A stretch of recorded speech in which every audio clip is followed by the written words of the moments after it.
स्वागत है आप सभी का R1 न्यूज़ में। मैं आपके साथ साबिर मुकाशी। छत्रपति शिवाजियವರು ಈ ದೇಶ ಕಂಡ ಪ್ರತಿಮ ವೀರ ನಾಯಕ, ಎಲ್ಲದಕ್ಕೂ ವಿಶೇಷ ಅವರೊಬ್ಬ ಜಾತ್ಯತೀತ ನಾಯಕ.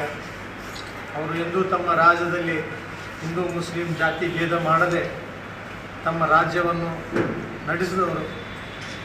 ಈ ದೇಶದ ಹೆಮ್ಮೆಯ ಪುತ್ರ ಶಿವಾಜಿ ಮಹಾರಾಜರು ಎಲ್ಲರಿಗೂ ಅಷ್ಟೇ ಪ್ರಿಯರು. ಅವರ ಸೈನ್ಯದಲ್ಲಿ ಸುಮಾರು 40% 40% ಮುಸ್ಲಿಮರು ಇರ್ತಿದ್ದರು. ಅವರು ಆರಕ್ಷಕರು ಏನಿತ್ತು ಬಾಡಿಗಾರ್ಡ್ಸ್, ಅದರಲ್ಲಿ ಶೇಕಡ 60% ಮುಸ್ಲಿಮರಾಗಿರ್ತಾರೆ. ಇದಕ್ಕಿಂತ ಮೀರಿ ಯಾವಾಗ ಅವರು ಅಫ್ಜಲ್ ಖಾನ್ ಅವ್ರಿಗೆ, ಯಾಕಂದ್ರೆ ಅಫ್ಜಲ್ ಖಾನ್ ಅವರು ಬಹಳ ಅವಾಗ ಇದು ಹೇಳಾಗ್ತಿದ್ದೀನಿ, ಅಫ್ಜಲ್ ಖಾನ್ ಅವ್ರ ಮೇಲೆ ಅವರ ಹಲ್ಲೆ ಅವ್ರದ್ದು ಯುದ್ಧದಲ್ಲಿ, ಇಬ್ಬರ ಯುದ್ಧದಲ್ಲಿ ಕೊನೆಯ ಗಳಿಗೆಯಲ್ಲಿ ಅವರಿಗೆ ಆ ಹುಲಿ ಉಂಗುರತ್ತೆಯನ್ನು ನಿಂತು ಅದೊಂದು ವಿಶೇಷ ಆಯುಧ, ಅದನ್ನು ಕೊಟ್ಟವನು ಒಬ್ಬ ಮುಸ್ಲಿಮ್ನಾಗಿದ್ದಾನೆ. ಇಂಥ ಒಂದು ದೇಶದ ಇತಿಹಾಸ ಇರುವಾಗ ಶಿವಾಜಿ ಮಹಾರಾಜ್ ಇದ್ದಾಗ ಮೊನ್ನೆ 4ನೇ ತಾರೀಕಿಗೆ ನಮ್ಮದು ನಗರ ಶಾಸಕರ ನಾಯಕತ್ವದಲ್ಲಿ ಇನ್ನೊಬ್ಬರು ಹೈದರಾಬಾದಿಂದ ನಮ್ಮ ಗೋಶಾ ಮಹಲ್ ಕ್ಷೇತ್ರದ ಶಾಸಕರಾದ ರಾಜಾ ಸಿಂಗ್ ಅವರು ಇಲ್ಲಿ ಬಂದು ಒಂದು ಮೆರವಣಿಗೆ ಮಾಡಿ, ಅದಕ್ಕೆ ನಮ್ದು ಆಕ್ಷೇಪಿಲ್ಲ. ಬಟ್ ಏನಿದೆಪ್ಪ ಅಂತಂದ್ರೆ ಆ ಮೆರವಣಿಗೆ ಶಿವಾಜಿ ಛತ್ರಪತಿ ಮಹಾರಾಜ್ ಅವರ ಜಯಂತಿ ಅಂಗವಾಗಿತ್ತು. ಬಟ್ ಅದು ಯಾವಾಗ ಅದು ಮೆರವಣಿಗೆ ಮುಗೀತು, ಅದು ನಮ್ಮ ಶಿವಾಜಿ ಸರ್ಕಲ್ನಲ್ಲಿ, ಆವಾಗ ಅದರ ಬಗ್ಗೆ ಒಂದು ಚಕಾರ, ಯಾರು ಶಿವಾಜಿಯವರ ಗುಣಗಾನ ಆಗಲಿಲ್ಲ. ಶಿವಾಜಿಯವರ ಚರಿತ್ರೆ, ಅವರ ಶೌರ್ಯ, ಅವರ ಆಡಳಿತ ಪದ್ಧತಿ, ಅವರು ಯಾವ ಥರ ಹಣಕಾಸಿನ ಇದು ಮಾಡಿದರು, ಯಾವ ಥರ ಅವರು ದಿಲ್ಲಿಯ ಗದ್ದಿಗೆ ತನಕ ಹೋಗಿ ಇದು ಮಾಡಿದರು. ಅದರ ನಂತರ ಇಡೀ ದೇಶದಲ್ಲಿ ಒಂದು ಶಿವಾಜಿ ಮಹಾರಾಜರ ಮರಾಠರ ಒಂದು ಆಳ್ವಿಕೆ ಸುಮಾರು ಕಾಲ ನಡೆಯುವುದು. ಅದರ ಬಗ್ಗೆ ಏನೂ ವಿಚಾರ ಆಗಲಿಲ್ಲ. ನಾವು ಶಿವಾಜಿಯವರಿಂದ ಏನು ಕಲಿಬೇಕನ್ನೋದು ಯಾರು ಇಬ್ಬರು ಮಹಾನಾಯಕರು ಹೇಳಿಲ್ಲ. ಬದಲಾಗಿ ಅವರು ಬಿಜಾಪುರದ ಒಂದು ಶಾಂತಿಯುತ ಹಿಂದೂ ಮುಸ್ಲಿಂ ಏನು ಇಲ್ಲಿ ನಾವು ಅಣ್ಣತಮ್ಮರಿಗತ್ತಿದ್ದೆವು, ಈ ಶಾಂತಿ ಕರುಡೋಕ್ಕೆ ಕೆಲಸಕ್ಕಾಗಿ ಏನೆಲ್ಲ ಮಾಡಬೇಕು ಅದನ್ನೆಲ್ಲ ಮಾಡಿದ್ದು ನಿಮ್ಮೆಲ್ಲರ ಕ್ಷಮೆ. ಯಾಕಂದ್ರೆ ಸಾಕಷ್ಟು ಜನ ನಾವೆಲ್ಲರಲ್ಲಿ ಇದೂ ಇದ್ದೇವೆ, ಐವಿಟ್ನೆಸ್ ಎಷ್ಟು ಜನ ಹೋಗಿದ್ರು ನಮ್ಗೆ ಫಾಲೋ ಮಾಡೋರು, ನಮ್ಮ ಜೊತೆ ಗೆಳೆಯರು. ಅವರಿಂದ ಕೇಳಿದಾಗ ಭಾಳ ಬೇಜಾರಾಗ್ತದೆ. ನಂತರ ವಿಡಿಯೋಗಳು ನಿಮ್ಮ ಮುಂದಿದ್ದಾವೆ. ಅದರಲ್ಲಿ ಯಾವ ಥರ ನಮ್ಮ ನಗರದ ಶಾಸಕರು ಪದೇ ಪದೇ ಒಂದು ಪ್ರತ್ಯೇಕ ಕೋಮಿಗೆ ಪ್ರಚೋದಿಸುವ ಸಲುವಾಗಿ ಅವಾಚ್ಯ ಶಬ್ದಗಳು, ಅದು ನಾನು ನಿಮ್ಮ ಮುಂದೆ ಹೇಳಲಿಕ್ಕೂ ಆಗೋದಿಲ್ಲ.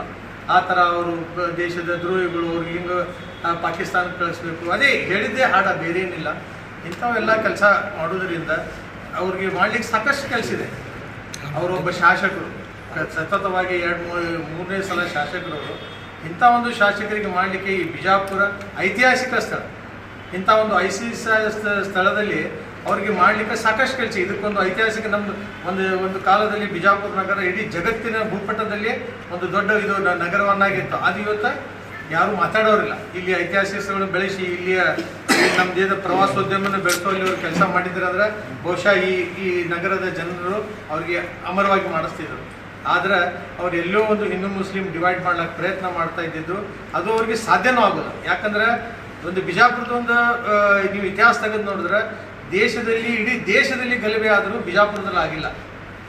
ಯಾವಾಗ ಬಾಬ್ರಿ ಮಸ್ಜಿದ್ ಇದು ಆದಾಗ ಬಿದ್ದಾಗ ಇಡೀ ದೇಶದೊಳಗೆ ಆಗಿದ್ದು. ಆದರೆ ಒಂದು ಬಿಜಾಪುರ ಒಂದು ನಗರ ಇತ್ತು, ಇಲ್ಲಿ ಒಂದು ಸಣ್ಣ ಘಟನೆನೂ ಆಗಿತ್ತು. ಅದಕ್ಕಿಂತ ಮುಂಚೆ, ಅದರ ನಂತರ ಬಾಂಬೆ ಬ್ಲಾಸ್ಟ್ ಆಗಾಗೂ ಸಾಕಷ್ಟು ದೇಶದಲ್ಲಿ ಗಲಭೆ ಆದರೂ ಇಲ್ಲಿ ಆಗಲಿಲ್ಲ. ಇಂಥ ಒಂದು ಸ್ಥಿತಿ ಅದಕ್ಕಿಂತ ಮುಂಚೆನೂ ತೆಗೆದು ನೋಡ್ರಿ, ಇಲ್ಲಿ ಬಿಜಾಪುರಕ್ಕೆ ಹಿಂದೂ ಮುಸ್ಲಿಂ ಯಾವುದೇ ಲೀಡರ್ ಬರಲಿ, ಅವ್ರಿಗೆ ಅಲ್ಲಿ ಯಾವುದೇ ಒಂದು ಧರ್ಮೀಯರಿರಲಿ, ಅವರು ಪ್ರಚೋದನೆಕಾರಿ ಭಾಷಣ ಮಾಡಿ ಇಲ್ಲಿ ಏನ್ರಿ ಹಿಂದೂ ಮುಸ್ಲಿಂ ಐಕ್ಯತೆಯನ್ನು ಕೆದಡಿಸ್ತಾ ಇರ್ತಂದ್ರೆ ಅದು ಸಾಧ್ಯ ಇಲ್ಲ. ಯಾಕಂದ್ರೆ ನಾವು ಆ ಥರ ಬೆಳ್ಕೊಂಡು ಬಂದೆವು. ಎರಡೂ ಸಂಸ್ಕೃತಿ ಕೂಡಿ ಗಂಗಾ ಜಮ್ನಿ ತಹಜೀಬ್ ಎತ್ತೀವಲ್ಲ, ಗಂಗಾ ಜಮ್ನ ಸಂಸ್ಕೃತಿ ಕೂಡಿ ಬಂದಿದ್ದು ಈ ನಗರವನ್ನು ಹಾಳು ಮಾಡಲಿಕ್ಕೆ ನಗರ ಶಾಸಕರು, ನಾಯಕ ನೇರವಾಗಿ ಅವ್ರ ಮ್ಯಾಗ ಮಾಡ್ತೀವಿ. ನಗರ ಶಾಸಕ ಕದರಿಸ್ಲಾಗುತ್ತಾರೆ, ಅದು ಅವರು ಮಾಡಬಾರ್ದು. ಅವ್ರು ಮಾಡಿದ್ದ ಎಲ್ಲನೂ ಅಸಂವಿಧಾನಿಕ ಸಂಬಂಧಗಳು ಯೂಸ್ ಮಾಡಿದ್ದಕ್ಕೆ ನಾವು ನಿನ್ನೆ ದಿನ ಅವ್ರ ಅಗೇನೆಸ್ಟ್ ನಮ್ಮ ಗಾಂಧಿ ಚೌಕ್ ಪೊಲೀಸ್ ಸ್ಟೇಷನಲ್ಲಿ FIR ಮಾಡಿದ್ದು. ಆ FIR ಕಾಪಿ ನಿಮಗೆಲ್ಲ PDF ಮುಖಾಂತರ ತಲುಪಿ, ಯಾರ್ಯಾರು ಹಾರ್ಡ್ ಕಾಪಿ ಬೇಕಾದರೂ ನಮ್ಮ ಜನ ಕೊಡ್ತಿದ್ದ. FIR ದಾಖಲಿಸ್ತಿದ್ದು. ನಾವು ಸಂಕ್ಷಿಪ್ತವಾಗಿ ಹೇಳೋದಿಷ್ಟೇ, ಅವ್ರಿಗೆ ಆದಷ್ಟು ಬೇಗನೆ ಬಂಧನ ಮಾಡಿ ಅವ್ರಿಗೆ ಯಾವ್ಯಾವ ನೀವು ಕಲಂ ಹಚ್ಚಿ ಫಿರ್ಯಾದಿ ಆಗಿದ್ದೇನೋ ಆ ಕಲಂದಿಂದ ಏನು ಶಿಕ್ಷೆ ಆಗಬೇಕು. ಯಾಕಂದರೆ ಬರುವ ದಿನಗಳಲ್ಲಿ ಬೇರೆಯವರಿಗೆ ಅದೊಂದು ಇದು ಹೋಗ್ಬೇಕು ಅಂತ ಸಂದೇಶ ಹೋಗ್ಬೇಕಾಗಿದೆ. ಇಲ್ಲಿ ಒಂದು ಭಾವೈಕ್ಯತಾ ಮಂಚದಿಂದ ನಾವು ಮಾಡಕ್ಕೆ, ನಾ ಯಾವುದೋ ಪಾರ್ಟಿಲಿ ಇದರಲ್ಲಿ ಮಾಡಕ್ಕೆ ಅಥವಾ ಯಾವುದೋ ಧರ್ಮದ ಒಂದು ಸಂಘಟನೆಯಿಂದ ಇಲ್ಲಿ ಮಾಡ್ತಾ ಇಲ್ಲ. ಇಲ್ಲಿ ನಾವು ಎಲ್ಲರೂ ಕೂಡಿ ಇಲ್ಲಿ ಕೂತಿದ್ದು ಒಂದೇ ಈ ಬಿಜಾಪುರದ ಶಾಂತಿ ಕದಡಬಾರ್ದು ಅಂತೇಳಿ ಒಂದು ನಮ್ದು ಪ್ರಯತ್ನ ಇದೆ. ಅವ್ರು ಒಬ್ಬ ಕಂಪೇರ್ದಾರ ಫಿರ್ಯಾದಿದಾರ ಈಗ ನಮ್ಗೆ ಹೇಳ್ಯಾರ ಅಂತ ಹೇಳಿ ನೀವು ಎಫ್.ಐ.ಆರ್ ಮಾಡಕ್ಕೆ ಅವರು ಕುಲಂಕುಷವಾಗಿ ಸತ್ತ SP ಅವರೇ ಸ್ಟೇಷನ್ಗೆ ಬಂದಿದ್ರು ರಾತ್ರಿ. ಅವೆಲ್ಲ ಒಂದು ಫಿರ್ಯಾದಿ ನೋಡಿ ಅದರೆಲ್ಲ ಪಂಚನಾಮ ಮಾಡಿಸಿ ಮತ್ತು ಅದೆಲ್ಲ ಆಡಿಯೋ ಅದಲ್ಲ ಅವರೆಲ್ಲ ವಿಡಿಯೋ ಆ ಕ್ಲಿಪ್ಸ್ 4 ಸಲ ಅದ್ರ ಬಗ್ಗೆ 5 ತಾಸು ಅದ್ರ ಬಗ್ಗೆ ಚರ್ಚೆ ಆಗಿದೆ. ಅದ್ರ ಬಗ್ಗೆ ಗಂಭೀರವಾದಂಥ ಪೊಲೀಸ್ ಅಧಿಕಾರಿಗಳು CPI PSI ಸತ್ತ SP ಅವರೇ ಗಾಂಧಿ ಸ್ಟೇಷನ್ಗೆ ಬಂದು ಅದರ ಬಗ್ಗೆ ಭಾಳ ಪರಿಶೀಲನೆ ಮಾಡಿ ಅವ್ರ ವಿಡಿಯೋ ಕೇಳಿ ಅವರಿಗೆ ಯಾವ ಅಂಶಗಳನ್ನ ಅಲ್ಲಿ ಕಂಡು ಬಂದವ ಅದರ ಬಗ್ಗೆ ಅವ್ರು ಎಫ್.ಐ.ಆರ್ ಮಾಡಿದ್ದಾರೆ. ಈಗ ಸುಮನ್ ಪಲ್ಲಿಮನಿ ಅವ್ರು ಸ್ವಲ್ಪ ಈಗಾಗಲೇ ಟಪಾಲ್ ಸಾಹೇಬರು ಆ ಉತ್ಸವ ಜನರಿಗೆ ಒಳ್ಳೆಯ ಸಂದೇಶವನ್ನು ಕೊಡಬೇಕಾಗಿತ್ತು. ಆದರೆ ಅದು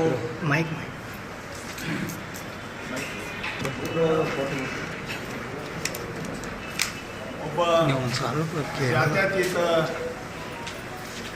ಮಹಾರಾಜರ ಜಯಂತಿ ಉತ್ಸವ ಮುಂದಿನ ಪೀಳಿಗೆಗೆ, ಯುವಕರಿಗೆ, ಸಮಾಜಕ್ಕೆ ನಿಜವಾದ ಇತಿಹಾಸವನ್ನು ತಿಳಿಸುವಂಥ ಕೆಲಸ ಆಗಬೇಕಾಗಿತ್ತು. ಅದನ್ನು ಬಿಟ್ಟು ಕೇವಲ ಪ್ರಚೋದನಕಾರಿಯಾಗಿ ಮಾತಾಡಿ ಉದ್ರಿಕ್ತ ವಾತಾವರಣ ನಿರ್ಮಾಣ ಮಾಡಿದ್ದು. ಮುಸ್ಲಿಮರಿಗೆ ಬೈಯೋದು ಆದರೆ ಅದು ತಪ್ಪು. ಇನ್ನೊಂದು ಪಾಕಿಸ್ತಾನ ಮತ್ತು ದೇಶದ್ರೋಹಿಗಳನ್ನು ಬೈಯೋದು ಅದು ಒಂದು ಭಾಗ. ಈಗ ಅವರು ಯಾವುದನ್ನು ನೀವು FIR-ನಲ್ಲಿ ಇದನ್ನು ಯಾವುದನ್ನು ಉಲ್ಲೇಖಿಸಲ್ಲ. ಅಂದರೆ ಆರಾಮ್ಪುರದಲ್ಲಿ ಮುಸ್ಲಿಮರಿಗ ಅಥವಾ ಪಾಕಿಸ್ತಾನದವ್ರಿಗ ಅಥವಾ ಭಯೋತ್ಪಾದಕರಿಗ ಅಥವಾ ಇವತ್ತು ವಿಧಾನಸೌಧದಲ್ಲಿ ಪಾಕಿಸ್ತಾನ ಜಯಘೋಷ ಹಾಕಿದ್ರಲ್ಲ ಅವ್ರ ಪರಾನ, ಯಾರು ಬಾಂಬ್ ಬಿಡ್ತಾ ಇದಾರಲ್ಲ ಅವ್ರ ಪರಾನ ಅನ್ನೋದು ಯಾವುದು ಅಲ್ಲಿ ಭಾಷಣದಲ್ಲಿ FIR-ದಲ್ಲಿ ಎಲ್ಲನೂ ಮಾಡ್ಲಿಕ್ಕೆ ಆಗಲ್ಲ. ಅದು ಸುಮಾರು ಒಂದು ತಾಸು ಮಾತಾಡಲ್ಲ.